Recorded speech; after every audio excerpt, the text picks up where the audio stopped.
அதான் அவங்க கவர் பண்ணிக்குவாங்க. அதான் ஒரு பிரச்சனை கிடையாது. எப்படி ஒரு நிமிஷம் நேற்று போன வாரமாக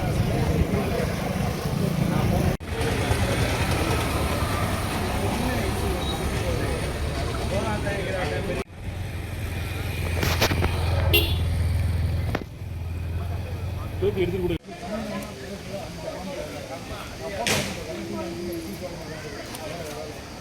கூட்டமாக போனீங்கன்னா அவங்க பின்தொடராது திருவண்ணாமலை கூட்டமாக கட்ட வரையும் போகணும். தெளிவாக அது சம்மந்தமாக பேச 5 லேடிஸு 5 ஆம்பளை மட்டும் 10 பேர் நடக்கும். அதையும் பிரிண்ட் கொண்டு வர மேலே சொல்லுங்கள் சார்ட்ட கொண்டு வந்து மனு காப்பி கொடுங்கண்ணே.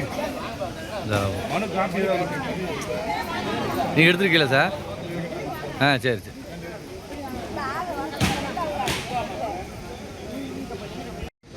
அஞ்சு நிமிஷம் வந்துடும் போட்டு விட்டீங்களா?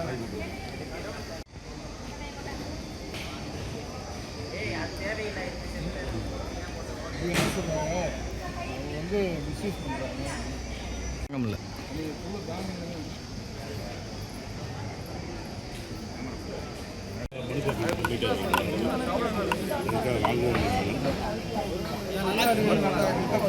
பிரச்சனைக்கு தீர்வு வேணும்னு நல்லா எடுக்கணும். அழகா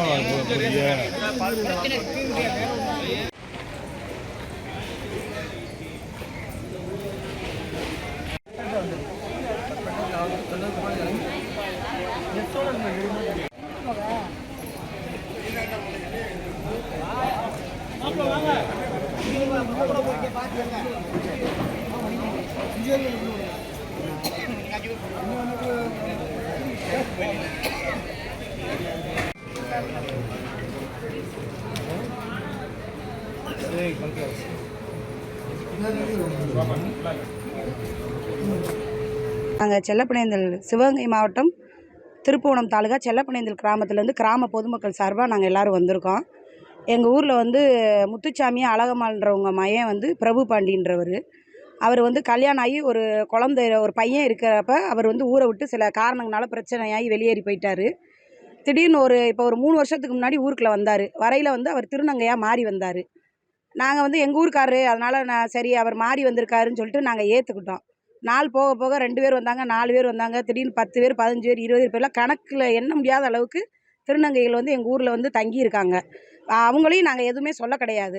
இப்போ கொஞ்ச நாள் முன்னாடி என்ன பண்ண ஆரம்பிச்சிட்டாங்கன்னா, பெண்கள் குளிக்கிறதுக்கும் ஆண்கள் குளிக்கிறது தனித்தனியாக தொட்டி கட்டி கொடுத்துருக்காங்க எங்கள் ஊரில். அதில் வந்து பெண்கள் குளிக்கிறதுலேயும் போய் குளிக்கிறாங்க, ஆண்கள் குளிக்கிறதுலேயும் குளிக்கிறாங்க.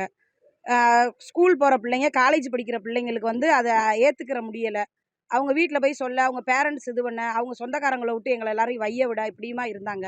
இப்போ வந்து சந்திரன் மயன் சுரேஷ்ன்றவருக்கு 3 பெண் குழந்தைகள் இருக்குது. அந்த 3 பிள்ளைகளும் குளிக்க போயிட்டு இந்த மாதிரி அவங்க வந்து குளிக்கிறாங்க, எங்களுக்கு ஒரு மாதிரியா இருக்குன்னு போய் அவங்க அப்பாட்ட சொல்லியிருக்காங்க. அவரும் சரி விடுங்க பேசிக்கிறோம்னு சொல்லிட்டு ஆம்பளையால் குளிக்கிற தொட்டிக்கு போயிருக்காரு. அங்கே 3 பேர் குளிச்சிருக்காங்க. அப்போ ஏன்னா அங்கேயும் குளிக்கிறீங்க இங்கேயும் குளிக்கிறீங்க, ஏன் இப்படி பண்ணுறீங்கன்னு சொல்லி கேட்டதுக்காக அவர் வந்து எங்களை குளிக்கக்கூடாதுன்னு சொல்லி மோட்ரும்பை வந்து உடைச்சாரு, மலத்தை வந்து தண்ணி தொட்டியில் கலந்து விட்டாருன்னு சொல்லி அதுவும் அவர் மேலே பிசிஆர் கேஸ் கொடுத்துருக்காங்க. எங்கள் ஊரில் வந்து 3 ஜாதி இருக்கிறோம். கள்ள வீட்டு ஆளுக இருக்கிறோம், மூப்பனார் வீட்டு ஆளுக இருக்காங்க, எஸ்சி கேஸ்ட்டில் இருக்கிறவங்க ஒரு ஃபேமிலி இருக்காங்க. அவங்க ஒரு ஃபேமிலியிலையுமே ஒரு 5 குடும்பம் இருக்கிறாங்க. இது வரைக்கும் எங்கள் ஊரில் எந்த ஜாதி பிரச்சனையோ எதுவும் வந்தது கிடையாது. நாங்கள் எல்லோரும் ஒன்றா தான் இருக்கிறோம். இவங்க வந்து இப்போ வந்து இருக்கிறவங்க யார், எந்த ஊர், என்ன ஜாதி எதுவுமே எங்களுக்கு தெரியாது. ஆனால் இப்போ அவங்க வந்து திடீர்னு வந்து நாங்கள் வந்து எஸ்சி கேஸ்ட்டில் வந்து 4 பேர் இருக்கோம், அவர் வந்து ஜாதியை சொல்லி வந்தார் அப்படின்னு சொல்லி இப்போ பிசிஆர் கேஸ் போட்டிருக்காங்க. இப்போ அவர் எந்த வேலை வெட்டிக்கு போக முடியலை, 10 நாள் ஆச்சு. அந்த குடும்பத்தில் 3 பொம்பளை பிள்ளைய வச்சுட்டு அவங்க கஷ்டப்படுறாங்க. எங்கள்கிட்ட வந்து கேட்டாங்க, நான் வந்து என் பிள்ளைகளை வச்சுட்டு கஷ்டப்படுறேன், நீங்கள் எல்லோரும் எனக்கு வந்து துணையாக வரணும்னு சொன்னாங்க. நாங்கள் ஒரு 10 பேர் போய் டிஎஸ்பி ஆஃபீஸில் அன்னைக்கு அந்த முதல் நாள் வந்து அவங்க கம்ப்ளைண்ட் பண்ணி டிஎஸ்பி சார் வந்திருந்தாங்க எங்கள் ஊருக்கு. வந்தப்போ நாங்கள் போய் ரோட்டில் மறைச்சி பேசினோம். அவர் வந்து நீங்கள் பேசுனது எல்லாத்தையும் ஒரு மனுவாக எழுதி என் ஆஃபீஸில் வந்து கொடுங்கன்னு சொன்னார்.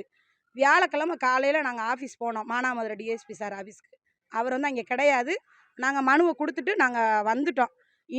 இது வரைக்கும் எங்களையோ அவங்கள கூப்பிட்டு விசாரிச்சாங்களா என்னன்னு எங்களுக்கு தெரியாது. எங்களுக்கு நாங்கள் மனு கொடுத்ததுக்கு எங்களுக்கு எந்த ரெஸ்பான்ஸும் இது வரைக்கும் கிடைக்கல.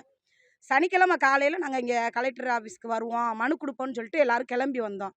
யார் சொன்னாங்க, எப்படி வந்தாங்கன்னு தெரில. தாசில்தார் வந்தார், விஓ வந்தாங்க, தலையாரி வந்தாங்க.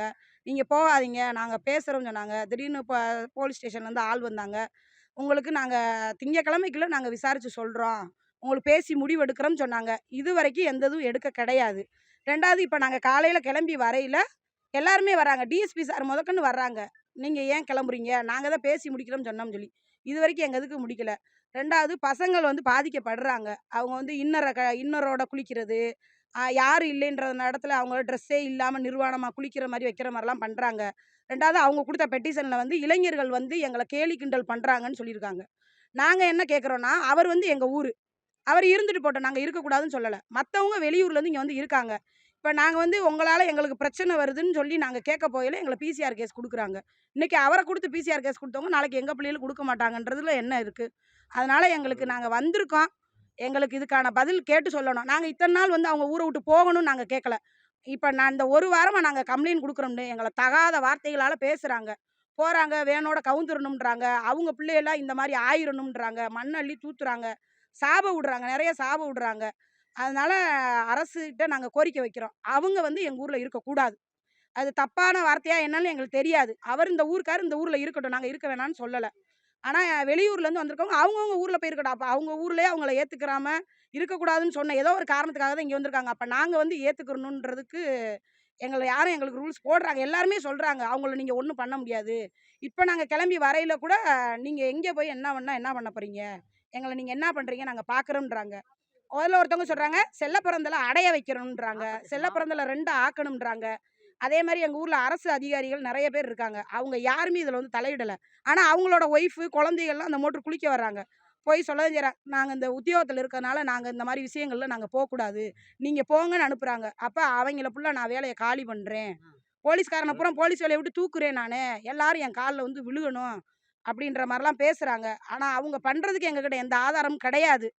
நாங்கள் போய் அவங்கள போய் வீடியோ எடுக்க முடியுமா? இப்போ அன்றைக்கி வந்து சொன்னாங்க அவங்க பண்ணுறதை நீங்கள் வீடியோ எடுங்கன்னு சொன்னாங்க. நாங்கள் போய் அவங்கள வீடியோ எடுத்தால் எங்களை சும்மா விட்டுருவாங்களா?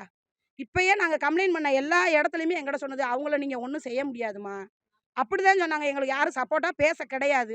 இப்போயும் வந்திருக்கோம். என்னன்றதை நீங்கள் தான் கேட்டு சொல்லணும் எங்களுக்கு. என் பேர் அழகு நித்யா. நான் சிவகங்கை மாவட்டம் திருப்புவனம் வட்டம் செல்லப்பிறந்தல் கிராமத்துலேருந்து வந்திருக்கேன். எங்கள் ஊரில் வந்து ப்ரூவ் பாண்டி அப்படின்ற ஒரு ஆண், அப்பா பேர் முத்துச்சாமி, அம்மா பேர் அழகம்மா. கடந்த 15 வருஷங்களுக்கு முன்னாடி பல்வேறு வழக்குகளில் மாட்டி பண மோசடி, நகைப்பறிப்பு அப்படின்ற பல வழக்குகளில் மாட்டி அவர் இந்த ஊரை விட்டு வெளியேறி அப்ஸ்டாண்ட் ஆகி போயிட்டார். இப்போ திரும்பி இது ஒரு 3 வருஷத்துக்கு முன்னாடி திருநங்கையை மாதிரி தன்னோட அடையாளத்தை பாலினத்தை எல்லாத்தையும் மாற்றிட்டு எங்கள் ஊருக்கு வந்திருக்காரு. வந்ததுக்கப்புறம் நிறைய இடத்துல வந்து பொய்யான வழக்குகள் கொடுக்கறது, வழக்கு கொடுத்து அவங்க மேலே அந்த பணத்தை வசூல் பண்ணுறது, இது வந்து அவர் பொழப்பாக வச்சுட்டு இருக்காரு. இப்போ இது இடையில எங்கள் ஊரில் குளிக்கிற பெண்கள் வந்து குளிக்கிறதுக்கு வச்சுருக்காங்க. அந்த பெண்களில் போய் குளிக்கிற இடத்துல போய் உள்ளே போய் நின்று பார்க்குறது வைக்கிறது, அவங்களோட சேர்ந்து நிறுவனமாக குளிக்கணும்னு நினைக்கிறது. ஏன் குளிக்கிறீங்கன்னு கேட்டால் நாங்களும் பெண் தானே, நீங்கள் ஏன் அதெல்லாம் எங்களை ஏன் நீங்கள் சொல்கிறீங்க அப்படின்ற மாதிரி நிறையா பண்ணிகிட்டு இருந்தாங்க. அது சார்பாக வந்து மனு கொடுத்துருந்தோம். மனு கொடுக்குறதுல அவங்க போய் ஒரு பாதிக்கப்பட்ட பெண், ஒரு +2 படிக்கிற பொண்ணு, ஒரு பொண்ணு குளிக்கும் போது ஒரு தவறாக பார்க்குறாங்கன்ட்டு அவங்க அப்பாட்ட சொல்ல, அவங்க அப்பா வந்து ஏன்டா அப்படி பண்ணுறீங்க அப்படின்னு சொல்லி கேட்டதுக்கு, எங்களை எப்படி நீ கேட்ப அப்படின்னு சொல்லி நாங்கள் வந்து உன் மேலே பெட்டிஷன் கொடுப்போம் அப்படின்ற மாதிரி தவறான முறையில் பிசிஆர் கேஸ்ன்னு கொடுத்துருக்காங்க. சம்மந்தப்பட்டவர் எங்கள் ஊருக்காரு, எங்கள் ஜாதிக்காரு. அது 2வது பிரச்சனை. யாருக்கு எந்த ஆட்சேபனையும் கிடையாது. அவர் 20 பேரை கூட்டியாந்துருக்காரு. அவங்களோட உண்மையான பேர் என்ன, எந்த ஊர் சொன்னவங்க யாருமே எங்களுக்கு எதுவுமே தெரியாது. ஆனால் அவங்க வந்து பிசிஆர் கேஸ் கொடுத்துருக்காக சொல்கிறாங்க. நாங்கள் கூப்பிட்டு ஏன் பிசிஆர் கேஸ் கொடுத்தேன்னு சொன்னால், பொது இடத்துல எங்களை குடிக்கக்கூடாதுன்னு சொன்னால் நான் அப்படி தான் கேஸ் கொடுப்பேன் அப்படின்றாங்க. இதுக்கு வந்து யார் இந்த பிசிஆர் கேஸ் போட சொன்னால் கலெக்டர் தான் வந்து கேஸ் போட சொல்லியிருக்காங்க. கலெக்டரோட ப்ரெஷரில் தான் நாங்கள் கேஸ் போடுறோம்னு சொல்லி தகவல் சொல்கிறாங்க. வட்டாட்சியர் வராரு, டிஎஸ்பி வராங்க, போலீஸ் ஸ்டேஷன் எல்லாருமே வர்றாங்க. எல்லாமே அவங்களுக்கு சாதகமாக தான் முடிவெடுத்து இப்போ சொல்கிறாங்களே தவிர, கிராம பொதுமக்களுக்கு, பாதிக்கப்பட்ட மக்களுக்கு இதுவரை எந்த முடிவையும் சொல்ல கிடையாது. எங்களை வந்து முடிஞ்ச அளவுக்கு முட்டுக்கட்டை போட்டு எங்களை வெளியேறி போய் கம்ப்ளைண்ட் பண்ணாத அளவுக்கு என்னென்ன செய்ய முடியுமோ அது எல்லாமே பண்ணுறாங்க. கிளம்புனா வேணாம், எதுக்கு போகிறீங்க, கலெக்டர்கிட்ட போனாலும் எங்கிட்ட தானே வந்து பேசணும், அதனால் நாங்கள் பேசிக்கிறோம், நீங்கள் அங்கே போகாதீங்க அப்படின்னு சொல்லி எங்களை முட்டுக்கட்டை போகிறதுலேயே குறியாக இருக்காங்களே தவிர, எங்களை வந்து எங்கள் வெளியேறி போகவே இல்லை. இன்றைக்கி காலையில் கூட டிஎஸ்பி இங்கே வந்திருக்காரு, அட்டாச்சி வந்து எல்லாருமே இங்கே வந்து இருக்காங்க. தலையாரி எல்லாமே வந்து நிற்கிறாங்க. ஆனால் எங்களை வெளியே போகாதீங்க, இருங்க, எதா இருந்தால் நம்ம பேசிக்கிறோம் எங்களை முட்டுக்கட்ட போகிறதுல இருக்காங்க. இதனால் எங்கள் ஊரில் கிட்டத்தட்ட ஒரு 50க்கு மேற்பட்ட அரசு அதிகாரிலாம் வேலை பார்க்குறாங்க. இவங்களை முன்னுதாரணமாக வச்சு இன்னும் இளைஞர்கள் நிறைய அரசு வேலைக்கெல்லாம் வர்றவங்களையும் தவறான வந்து உங்களெல்லாம் வந்து அவங்க வந்து அவங்க மீடியாவில் வந்து சொல்கிறது வந்து நாங்களாம் இல்லை பண வசூல்றது மட்டும்தான் பண்ணுறோம், பாலியல் தொழிலாம் நாங்கள் பண்ணலைன்னு சொல்லி சொல்கிறாங்களே தவிர, ஆனால் இரவானா வெளியிருந்து யாரோ வர்றாங்க, அந்த தவறான செயல்கள்லாம் ஈடுபடுறாங்க, முகம் சொல்லிக்கிற அளவுக்குலாம் நிறைய பண்ணுறாங்க. ஏன் யாருன்னு எதுவுமே கேட்க முடியல. எங்கள் ஊர் அரசு ஊழியரில் இருக்கிற பெண்களும் அந்த இதில் பாதிக்கப்படுறாங்க. அவங்க குடும்பத்தில் இருக்க பெண்கள் பாதிக்கப்படுறாங்க.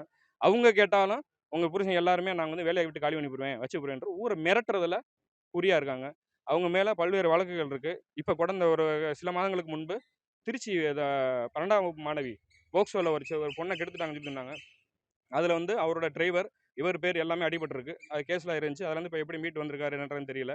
பேர் பல்வேறு இவர் வேலையை வந்து பொய்யான வழக்குகள் கொடுத்து அதில் மூலியமாக வர காசை வந்து பயன்படுறது இதே இருக்காரு. இப்போ அதே வேலையை இப்போ ஊர்களையும் பார்க்குறாரு.